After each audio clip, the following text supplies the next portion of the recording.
All right, so now I am live on YouTube after talking for about 7 minutes. I'm new to StreamYard, which is the new thing that we're using for. It's what we're using for the live streams, and I have only used it once, and that was on the Black Friday event. So I forgot to hit go live. But anyway, now I'm live. Hello, anybody who may just be joining. So essentially what we're doing here on the Mandarin Blueprint Lite Q&A is talking to the folks here in Mandarin Blueprint Lite who are have joined our course. It's a free course and it's a free community. And right here on the screen, what you're seeing is the Mandarin Blueprint Lite Q&A thread, where I'll be giving priority to any questions that come through. But if you have any questions on YouTube, feel free to leave them in the chat, and I'll be happy to do that as well. And I was just explaining that if you're not a part of Mandarin Blueprint Lite, just like it says on the screen here, go to mandarinblueprint.com and you can join for free. And you'll get access to a 900 lesson course. You'll get access to the community, as well as, a bunch of great features. Like, as I mentioned here before, in the Start Here course, there's a bunch of great stuff. You've got various trainings, call recordings. You've got the onboarding and a roadmap completion gift, which is an amazing full course that you get for free. So yeah, now we have a question coming in from YouTube. I have the blueprint. Should I be here or over there? Well, it's perfectly fine to be in either place. The Mandarin Blueprint Lite is for everyone, including people who own the blueprint. So you're welcome to be anywhere. Now, if you just go over to the Mandarin Blueprint Lite community, then you can see the thread here and all of that. But that's where I'll keep it for now. So what I'm going to do here is just go back to this on the stream and then go to kind of doing this on both Zoom and on StreamYard here. And the reason for that is simply that I haven't yet figured out how to do one and not the other, but that's all right. I'm still learning about this stuff. And so here's what I like to do with these. If you have any questions or comments about learning Chinese in general. So like it could just be something that has been bothering you about listening, reading, speaking, writing, how to approach any of these from a methodological perspective. I learned Chinese through a bunch of trial and error and sharing notes with my business partner, Luke. And ultimately we were able to get to a place of, much better understanding of how to approach the language. It led to us passing some, proficiency tests at a very quick rate. And then, I got my thesis awarded at Sichuan University for focusing on methodological improvements we can make to the Mandarin learning process. And through that, we built Mandarin Blueprint. And that's what you're seeing here today. It is December now. In January, we'll mark 10 years since Luke and I started this. So it's been a journey. Let me tell you. But it's been a great journey, and we've been very happy to have that here. Okay.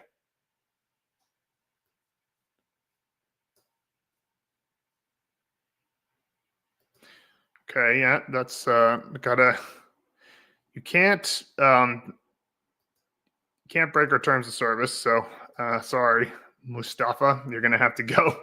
Our terms of service for leaving questions in Mandarin Blueprint Lite cannot include leaving your contact information. Sorry. So let's see here. Now we have a question here. I'm struggling listening and not needing to read it at the same time to understand it. I want to be able to listen to audiobooks or audio dramas without text. How? Okay, well, so first of all, I always point out that when folks have questions about and let me just see, can I show the comments on stage? Hey, there we go. So when folks have questions about the listening, I always think this is very wise, because if your struggle is listening, what that means is that you've recognized the hardest part about Mandarin acquisition. Listening is the hardest part, right? Because you don't have much time. Right? When you read, you have as much time as you need to figure out the meaning. Whereas when you listen, if you don't catch it the first time, you have to either ask a person to repeat themselves if it's live, which you can only do like maybe once before it becomes a problem, or you have to keep listening to it over and over. Now, when you're still practicing, that is the first and kind of obvious thing to do, is listen more, right? It's kind of like if you want to get good at something, doing it more usually is one of the best ways. However, there are other things you can do to get better at listening. In particular, practicing more listen and repeat, right? So doing more listening and repeat and shadowing, because when you have to articulate the sounds out of your own mouth, it builds an empathy towards and an understanding towards what other people are saying. So interestingly enough, it's fair to say that speaking helps your listening. So if you're not doing a consistent speaking practice, which I don't know if you are, but if you are doing a consistent speaking practice,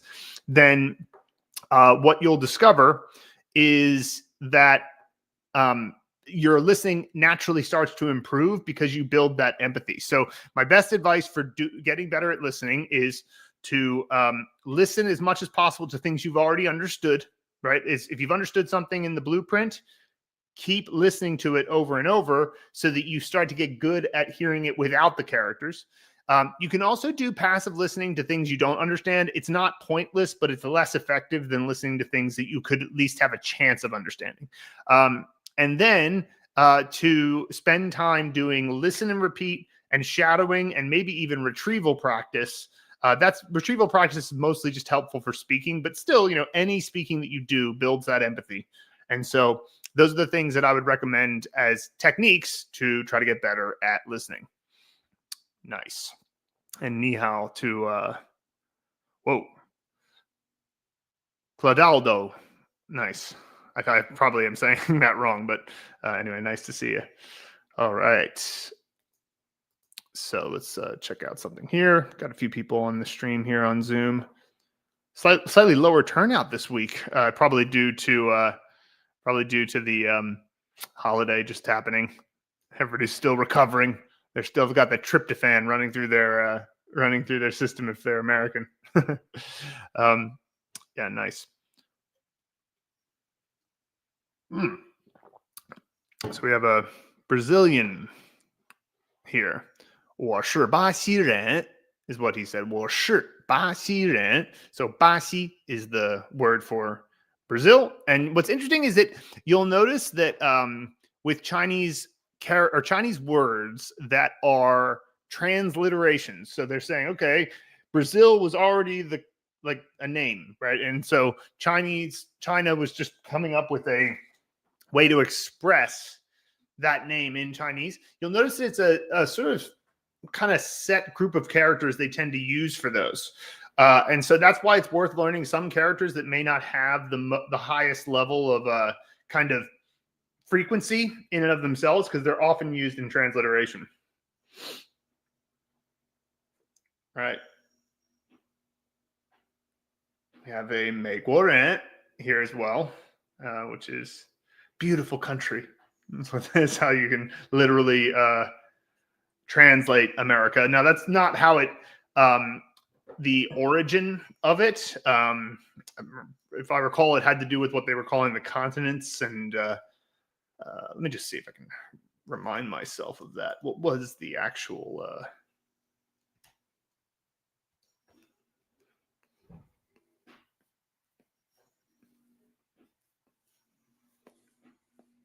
Just a second. Give me a moment.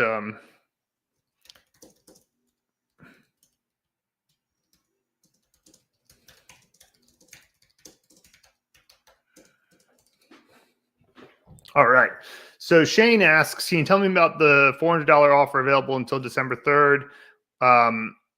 So please just message member service about that, Shane. But the basic difference between the two is just that there's a lot more that you get with the 750 offer, primarily a bunch of other courses and the MB Elite web app. So, and the community, right? So that's the main idea. So, yeah. Okay. So the transliteration of, I remember this now. So the transliteration of America is 美利坚, which is it's like a phonetic approximation. Some of these phonetic approximations that come from Chinese, I'm like, really? But especially because I know you could say 阿马里克, right? You totally say that. That would be fine. But whatever, they went with 美利坚. So that's the phonetic approximation of the Americas. And then essentially, 美国 is short for 美利坚和中国, which is the United States of America, or like, the the Republic of, the United States of America is the full name. 美利坚和中国 is the full name for the United States of America in Chinese, but just gets shortened to 美国 much of the time. But what's interesting is that it's like, it ends up seeming like beautiful country. And I can't help but think that obviously lately relations between the two countries have not been so great, but I can't help but think that, the character Mei in Chinese has a positive connotation. So if you're like, it's the beautiful country that we're having trade talks with, it's like, it's almost like, especially because it wasn't really until 2016 that there was as much sort of, there was like, even, and it even took a while. Like, I feel like now a lot of Chinese people aren't as keen on America, but like before that, Chinese people generally liked America a lot, especially because America was sort of an aspirational country in a lot of ways. Like, they were like, they're the number one economy. We want to be the number one economy. Like, let's learn from them. And of course, Hollywood and all that stuff. And then they had also the recognition that like we were allies with China in World War II, and they were very unhappy with Japan. They kind of still are. And the war was ended in, great part due to America getting involved. Right. And so there's a couple of extinction balls that we sent over there. And so like, the point is that like China had this very positive connotation, and it's hard to undo that when one of the characters is beautiful, right? It's interesting. All right.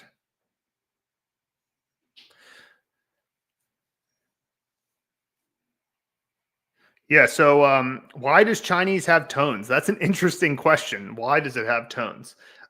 So yeah, that's funny. That's kind of assuming that it was like somebody decided that there would be tones, and then they like made they made the decision at that point, like, we're going to have a language with tones. It's more that the language naturally evolved and had elements of it that demanded tone for the meaning to make sense, right? So a Chinese person hears ma and ma, and they don't think of it as the same sound, right? Like, it's like, even though they both have the MA pinyin, they don't hear it like that. It's kind of like what they hear is, a different word or a different sound or a different character pronunciation. And so it just is the case that was tonal, but it was more like after the fact that people realized it was tonal. So I would think of it like that.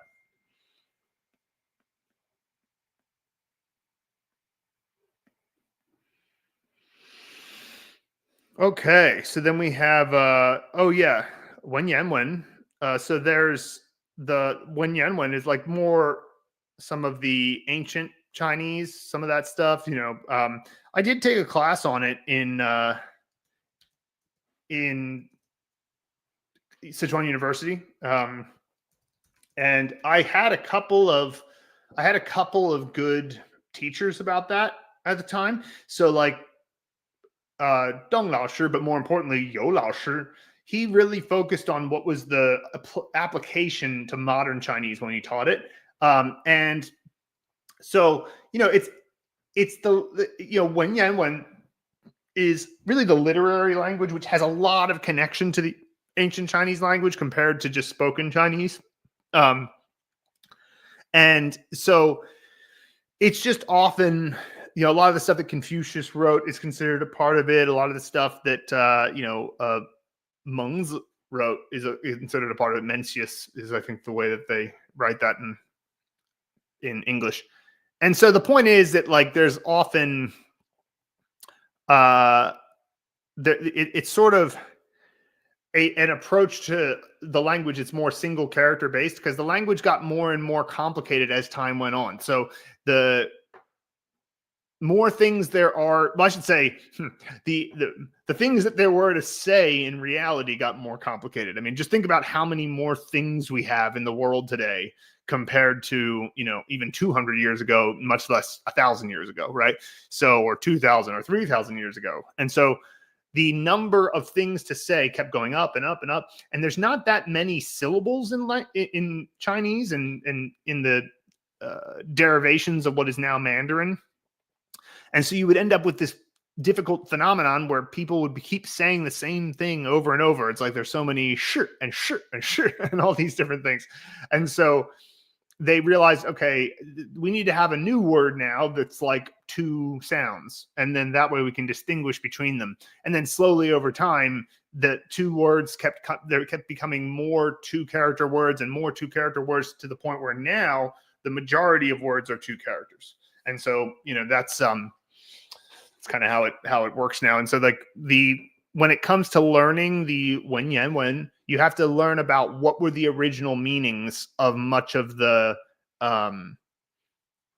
single character words. So, and they sometimes aren't the same as they used to be, right? Like, which means this could just mean me in ancient Chinese. And it's almost like, it's sort of an interesting philosophical thing to think about. Just like this process happening, this, like the idea of identity wasn't necessarily as strong. So it's just like, this is a way of describing the processes that appear in front of, the current consciousness. Even saying like it's hard to not use identity-based language, but so how to approach it? I mean, to be honest, since I took a class, I feel like I can't say much about it other than, take a class.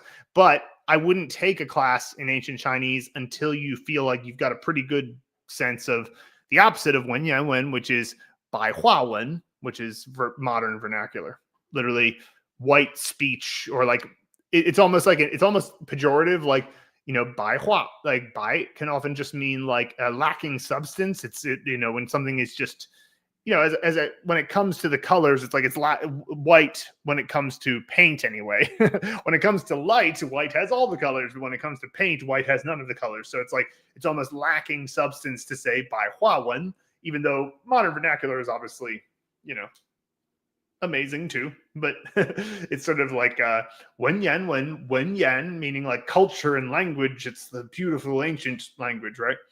But I would still say get a good grasp on bai hua wen first, and then there are probably some classes you could take on ancient Chinese. Actually, you know what? Outlier Chinese. Talk to those guys. They're I love those guys too. John and Ash. Met John a couple of times, and he's a good dude. And they take ancient Chinese and characters to another level. Like we teach characters very well, and people learn characters quite quickly, but it's in the context of our full curriculum, which is much more than just characters. And it's not to say that Outlier doesn't have things outside of characters, but like they go deep. They're like nerds about characters, like academic nerds about characters. So if you're really interested in that, I would recommend looking into their stuff if you want to get into wen.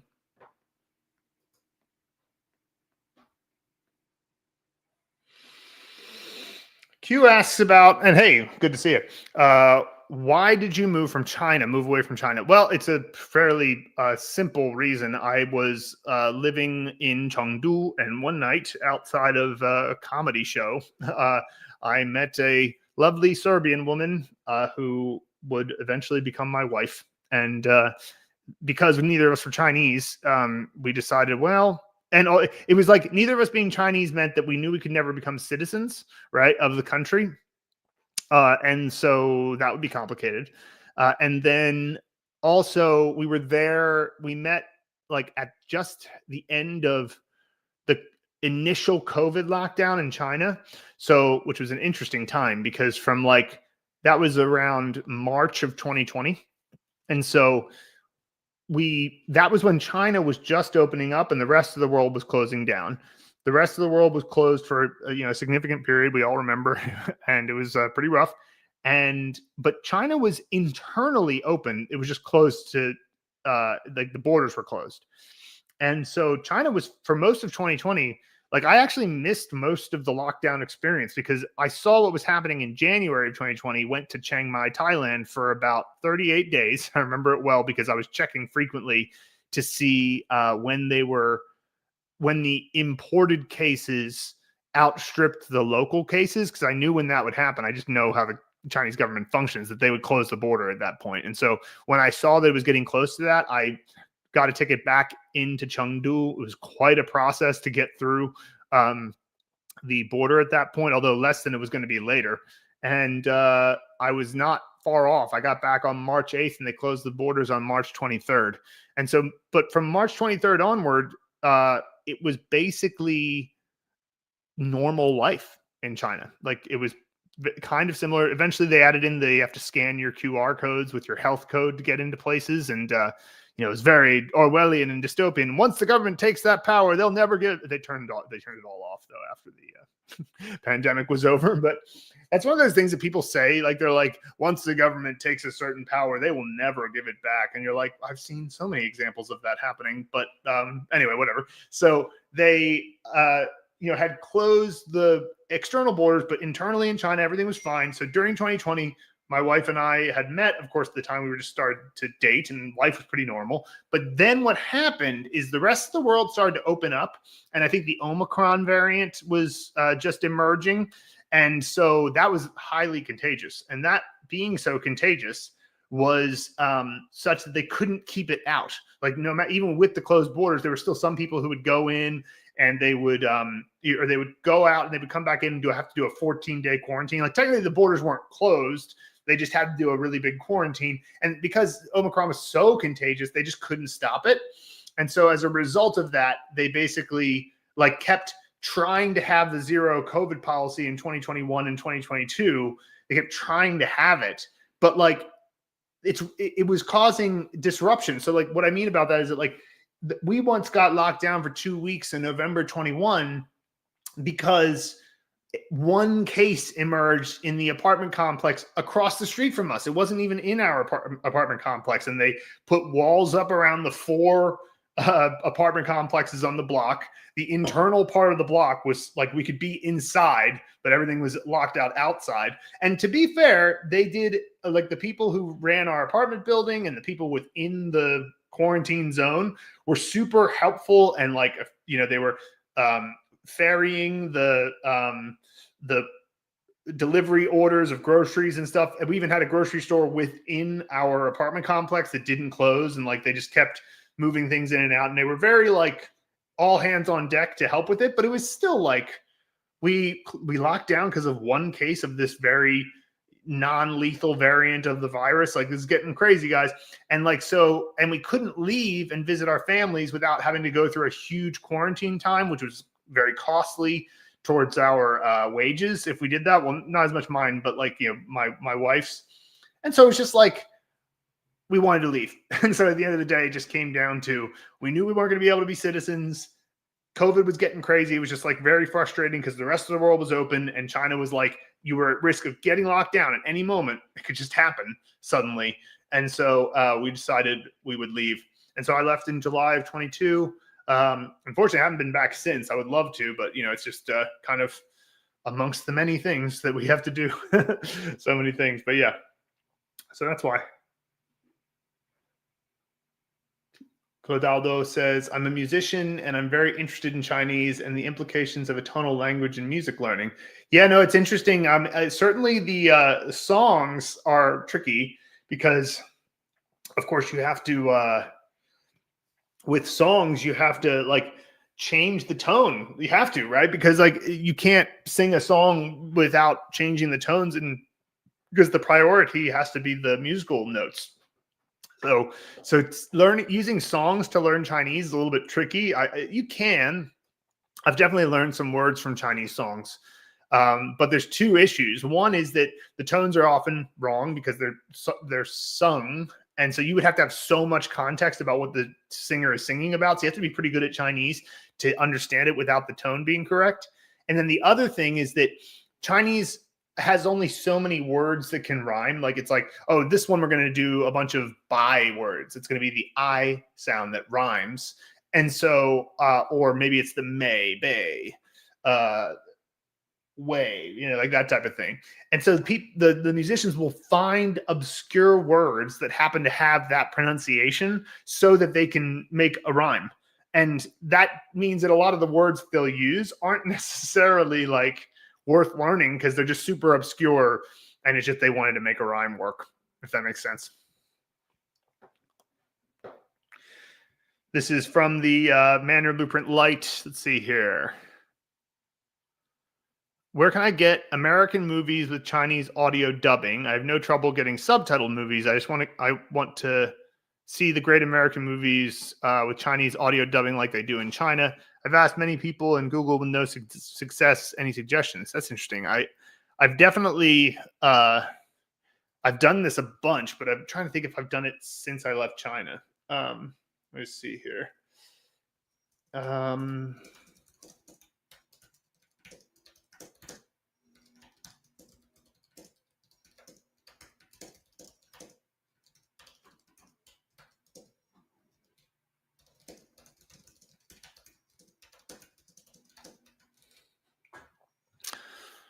Let's just see if ChatGPT has any recommended ways.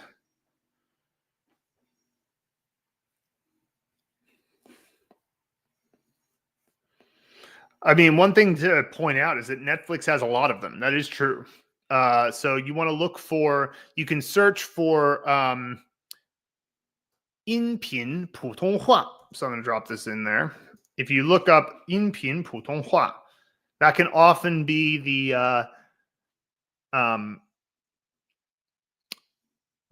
way to get it, because that's basically saying the audio track should be Mandarin, right? Also, 国话 or 国语is often what I've seen. So 国语 is another one you can look up. I'll just drop that again in there. And if you use 国语, then that will, if you search and you go for 国语, that can work pretty well.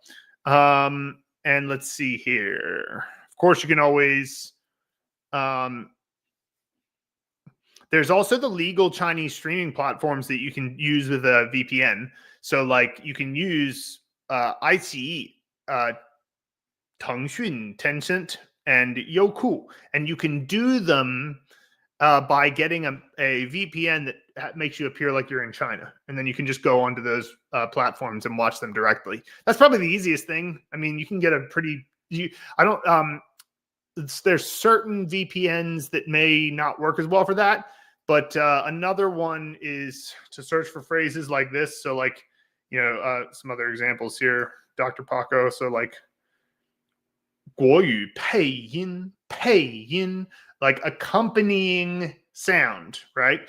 And so, you know, 国语版, the Chinese version of Shawshank Redemption. And then you can also look up the Chinese name of a certain character, or sorry, a certain movie that you want to see, and then look up the 国语版 of 肖申克救赎 Shawshank Redemption. Okay, yeah, nice. Hopefully that'll be helpful for that. I would say the VPN and just watching it on Chinese streaming services is probably the best.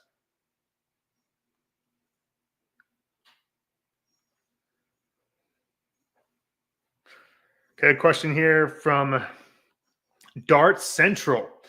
I am currently learning Mandarin on Duolingo. How can Blueprint be beneficial in ways which Duolingo is not? Oh, let me count the ways. So one thing, I do not believe that Duolingo is actually really effective in getting you to a real level of fluency. I mean, I constantly am taking calls from people being like, well, I tried Duolingo and didn't find success with it. And I'm like, okay, yeah, it's like a gateway drug. So when you get a badge in Duolingo, is it actually representative of fluency? I don't know. I don't think so. So, you know, that's one thing you could point out. Is like, it's not really representative of an actual fluency. And so if the badges aren't representative of that, then you're kind of just winning a game on your phone, which is fine, I suppose, if that's entertaining, but it's not necessarily leading you towards fluency. The thing about anything like Duolingo is it's not comprehensive enough and it's not laid out well enough. So you need a course that takes into account things from pronunciation into character components, into characters, into words, into sentences, into paragraphs, into stories. And at no point during that building process does it ever, you know, stray off into something unrelated. Right? So you need to build from the bottom up properly. And then you also need top-down resources, that is to say, categorical language. So like, how do I talk about going to the bathroom? Or how do I talk about, you know, what do I say to the pharmacist and stuff like that. But you need that to integrate with a bottom-up curriculum that goes right from as the simplest component all the way to a full range of stories graded exactly to your level. And so in Duolingo, it doesn't do most of that. So that's the main. Then the Blueprint Lite, while it is the free version of the course, so eventually you would hit a paywall after 900 lessons you get lifetime access to, so worth a try, right? Then, but it still gets you to see how it works. You can understand how it works by level 13 and go, okay, I can see that if I kept going with this, I would eventually get to some real good acquisition.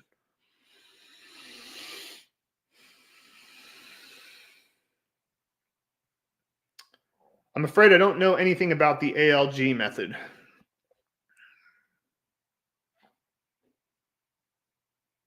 Can you recommend a PDF file to read Chinese to help me with it?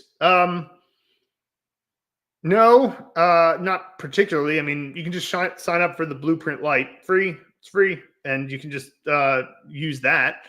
I think that would probably be the best thing you could do for your Chinese for now, because that'll teach you how to learn characters from the bottom up. I don't really have like a specific PDF file that I'm like, that's the one. That's the one that teaches you Chinese. Wouldn't that be nice? And we have a Serb in the chat, so I'll be sure to let her know.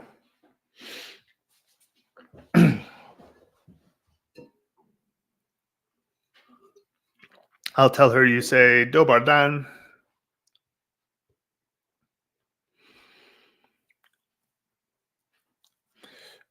Q says here, I heard that Cantonese songs are more true to their tones than Mandarin. That might be true. I don't know. I know that Cantonese has 9 tones, so it's probably easier to stay truer to your tone because it's like, if you have more options. But if you only have 4 or 5 options, then it's basically you just have fewer possible tones you could use. And so like if it's like, oh, 4th tone really doesn't work here, what are you going to do? So, and by the way, somebody's asking, how can we get the course? Just go to mandarinblueprint.com. Boom. Written there on the YouTube stream. So what do you think about the HSK system? So the HSK system is, let me just first get out of the way the benefit, which is that it's the only Chinese as a second language program that is like widely accepted as valid, if that makes sense. So while it is, it's just worth mentioning that right off the bat, that if you want to get a certification that is specific to Chinese and is widely recognized, then the HSK is kind of all you have. Now you can get fluency tests that are fluency proficiency exams that are also recognized. They're just not specific to Mandarin. They're just sort of like you take, for example, the ACTFL oral proficiency interview, and they give you a grade of B2 fluency or C1 fluency or A2 fluency or whatever. And that is also valid and recognized. It's just, it's not unique to Chinese. So if you want one that's unique to Chinese, the HSK is the only one. That's about where the benefits stop, though, because it's important to recognize that in China, the biggest thing that kids go through academically is called the Gaokao. And the Gaokao, it literally means like high level test. The Gaokao is kind of like the SATs in the US, but on steroids. Like it's the most important test. They literally, it's a week long, and they tell like the whole city to like stop honking your horns and be really quiet. It's Gaokao week. It's like a super big deal. And they rank the kids and they post it publicly, and it's like hugely influential on what universities they can get into. In China, they say that high school is far more stressful than university. So it's like in university, it's like, okay, I got into the university, I can chill a little bit. And it's like the opposite here. Like we're like, once you get into university, that's when you really got to work hard type of thing. So anyway, so like the point is the HSK system is such that it's built by the same people who build that Gaokao test. So it's all super academic. It's overly focused on formal language. It's not very focused on spoken language. There is an HSK 6 oral test, but like in my opinion, it's too judgmental of your formal capabilities, which it's like, why are we learning a language? So that we can formally produce something in a some context, like sometimes it might be kind of like that in a business meeting, maybe, but it's not usually what we're trying to do. We're trying to talk to our friends. Maybe our mother-in-law is Chinese or something like that. And you don't want to be like talking to your mother-in-law like,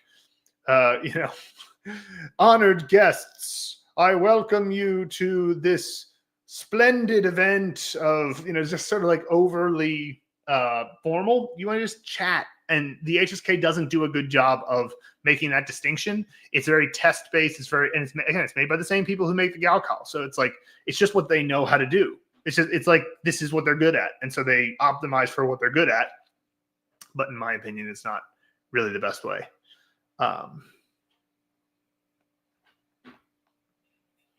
So now, to be clear, just because the HSK isn't our favorite way of doing things, it doesn't mean that using the blueprint is still not the best way to get good at the HSK.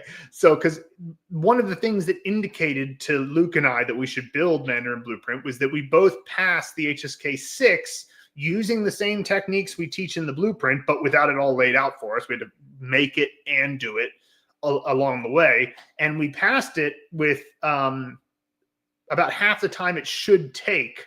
And so that's why we realized, okay, we've got something here. So it does work, because if you learn the characters properly from the bottom up and you do a lot of reading, you should be able to pass the HSK for the most part. I mean, you have to do listening as well, but the HSK is a test that is, if you get good at reading, you should be able to do pretty darn well on it, and you will definitely get good at reading through Mandarin Blueprint's materials. So the HSK prep materials are built poorly.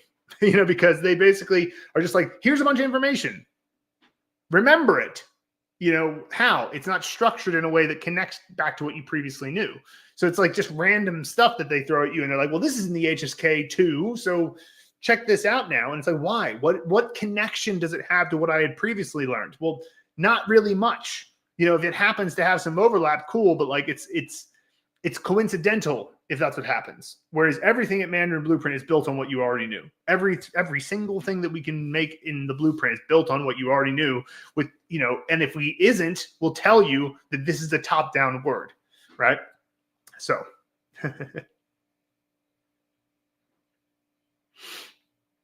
yeah, I would say use the blueprint.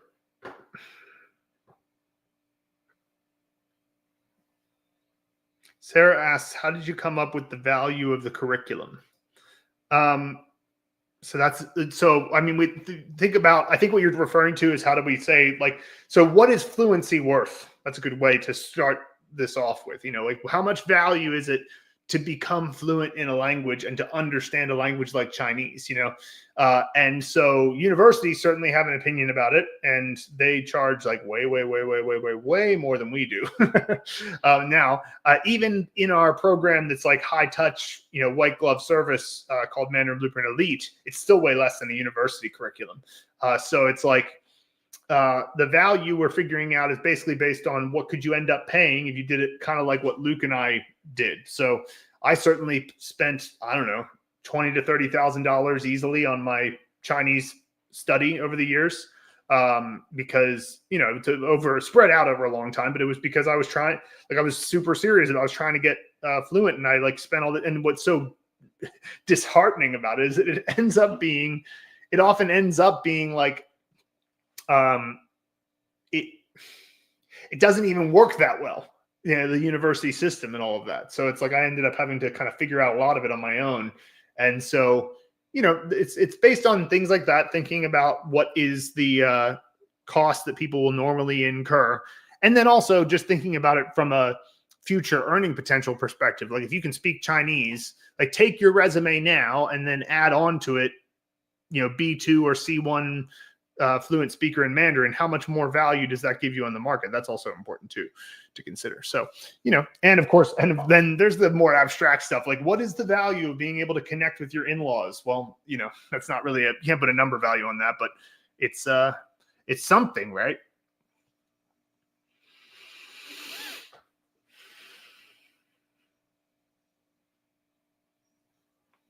Okay, let's see here. Were y'all also doing active recall in your studies?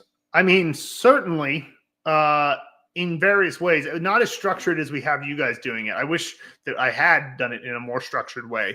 Most of my active recall was coming in attempting to use the language in China. But I wish I had done a bit more that was just like structured practice of like being triggered and trying to remember something so that I had to think it's like called active retrieval. So like if you are triggered to remember to say something, that's one of the things that most strengthens your ability to say it. So like in actual conversation, that's one way, obviously like you can try to pull it up, but if you haven't ever done it on your own, the chances that you actually get there are lower, right? So it's like, if you haven't practiced ahead of time, then you're going to end up in a lot of situations where you end up talking to someone and you just can't find it. You can't find what it is that you're supposed to say. Now you've got a person that's waiting for you to try to find the word. And it's like, not exactly rude, but it's like you're kind of wasting their time. Whereas if you can find a way to practice on your own, then you go into more conversations able to competently, communicate. So, yeah, most of it for me was I did do self-talk as well, but again, not as structured as I wish that I had done it. And that's why we're making it such a big part of the system at the moment. Natalie says, I'm 15 and learning Chinese. I've studied it for about 1.5 to 2 years, but took a break. Can you help me get back on track? Yeah, I mean, I would say the best thing to focus on is get your characters solid, right? You want to characters, especially if you're at 15, you have time, unless you've got like some kind of deadline. But if assuming you don't have a deadline, I would say that it's worth really focusing on characters. Because if you get the characters down super well, and there's no doubt in your mind about what the meaning, pronunciation, and tone is of every character, that's going to pay off in spades later, because then you'll be able to do lots of reading. You'll be able to understand subtitles that are in Chinese, purely in Chinese. And it has the biggest effect on your ability to understand unknown words, because if the words are made up of 2 characters you already know, you can usually figure out what it means. So your word count goes way up by knowing characters very well. So like, obviously you need to do speaking practice. You need to spend a lot of time listening, and you want to do, all that good stuff. But if there's one piece of advice I could give you when you're not as much on a deadline, I mean, again, if you are, then you want to do a lot of speaking practice. But if you aren't, then I would say focus a lot on characters right now, and that will end up paying off quite a bit later. How can I master tones? So hot take alert, you already have mastered the tones. You just haven't applied them to the Chinese learning of them. So, if I say, dude, like, like, aw, right? That dude, that's first tone. Dude, what? Like a question, like, dude, that's a second tone. Dude, you won't believe it. Dude, you won't believe what just happened, right? That's a third tone. That's sort of like, dude. And then how about, dude, I'm mad at you. I can't believe you did that. That's fourth tone. So there's just 4 examples of using the word dude that are all 4 tones. And of course, the 5th tone is just dude. It's not, there's nothing, the 5th tone is just sort of a short tone. And so you've already said all of these tones over and over in your life. You just did them in the context of like like usually at the sentence level is where we have tonality in English. It's more at the word level in Chinese, but there is sentence level tonality and all that. The key is to try to get them associated with the correct Chinese words. And my opinion is that the problem that people have with tones has more to do with lack of certainty about which tone applies to which character. And that lack of certainty is the issue. It's the lack of certainty, not the actual ability to produce the sound. Producing the sound is not that hard. It's producing the what's difficult is much more to do with the remembering that character is definitely a second tone, not a third tone.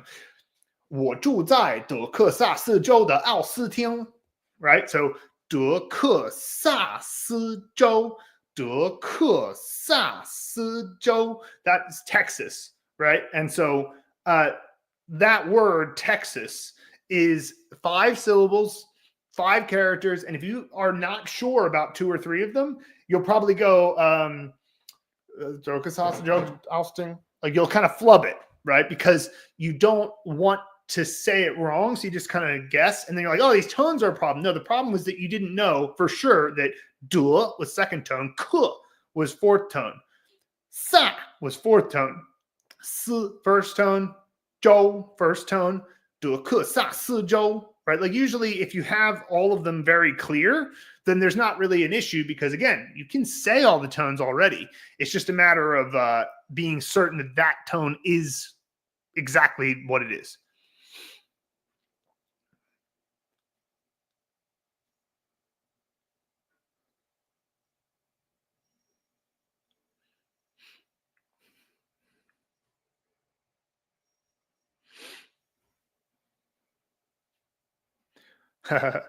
Yeah, somebody pointed out that when you get late into the course, you end up coming across some formal language. But that makes sense, right? Because once you get past a certain level, it's only the formal language that would use those characters, or at least you'd only use it in spoken language a little bit and very rarely. But maybe in this formal language you use it more. Let's see here. Were you looking for people to send in videos of them reading Chinese stories? You're welcome to, Q. What kinds of jobs would pay me more for speaking Mandarin? Good question, Connor. So China still manufactures 30% of the world's goods, right? So, I mean, right there, 30% of the world's goods. Let me just say it again. 30% of all goods in the world are manufactured in China. So right there, there's like infinite possibilities of jobs you could have, right? Because if you can speak directly to manufacturers, boy, is that valuable to a lot of companies. Now, what else? I mean, the IT world is very influenced by China now, super potentially helpful to be able to speak Chinese. China in general has the biggest diaspora of their countrymen around the world. There are the most Chinese people that live abroad of any individual ethnic group. So there's probably a Chinese community that could be served by somebody who is able to speak Mandarin well. And boy, you would stand out. Like if you went into like the Chinatown in San Francisco or something and were like, selling something to the Chinese population there, look out, right? You're going to stand out immediately. So, there's tons of opportunities for companies that may want somebody who can speak Chinese. And then there's also like the obvious stuff like translation, things like that. Okay. What about pinyin? Maybe you could articulate your question a little bit more there. So, I mean, like pinyin is the romanization of Chinese sounds. So what about it? we have a whole video on our channel that explains all of the pinyin. But if you could maybe articulate your question a little bit more, that'd be useful. Do I need to handwrite for the HSK tests? No, you can take it. I took the computerized version back in 2016, so I'm sure that you can still take a computerized version now. What's your opinion on using a Chinese dictionary versus an app such as Pleco or Google Translate? So use Pleco until you can use a monolingual dictionary, which requires getting to a certain level of written understanding. But the minute that you can start to understand Chinese from Chinese, switch to a monolingual dictionary. And Google Translate is more like, you would use that for translating a larger passage of text in that instance.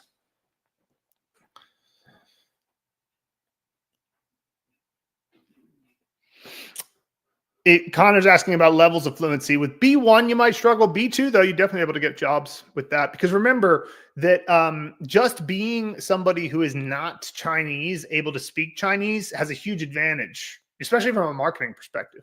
Like my buddy Scott, I mean, he's got better than B2 now, but he started off doing this at B2. He hosts events in China.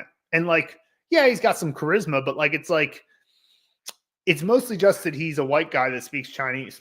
Right. Like that's the main thing. It's like he can do that well. And so he goes out on stage and he hosts events. And it's like, is it that he's so much better than the Chinese people who do it? No, they're probably a little bit better than he is in terms of the skill. He's gotten pretty good now. I mean, now he's been doing it for well over a decade. So anything you do for a decade, you start to get pretty good at. But the point is that his main in was simply that he was not Chinese and was able to speak Mandarin very well. So like, who knows, but I would say B2 is probably the level you should shoot for. And so, if you're not at B2 yet, then the job's not done, is the way I would put it.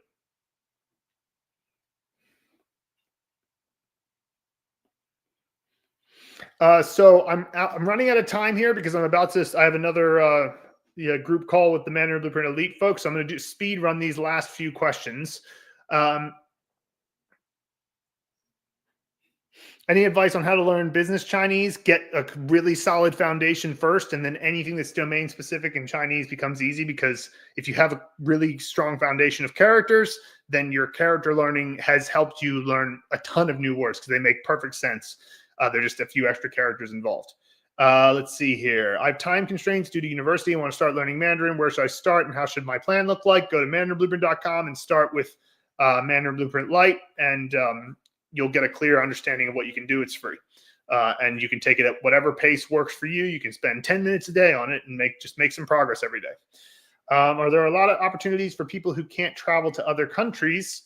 Well, I don't know, Connor. I mean, I suppose yes, probably, but I don't think, I guess, it sounds like the problem is more you can't travel to other countries there, but sure, you can. There's definitely jobs you could do remotely that would involve Chinese. So then let's see here. Speaking of tech and jobs, I'd love to learn more about China's very new K visa system for STEM people. Are there any resources you know of? I've just heard of this for the first time, Tim, so I didn't know that. That's cool, but yeah, haven't seen that, so I don't have any information on it that's special. But glad to see they're doing that.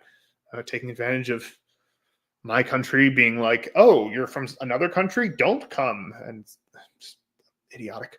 Anyway, so all right, thank you everyone. It was lovely to chat with you today, and we'll see you. Luke will be having a stream next week for the MB Lights, and I'll be doing it 2 weeks from now, so we'll see you then. Bye.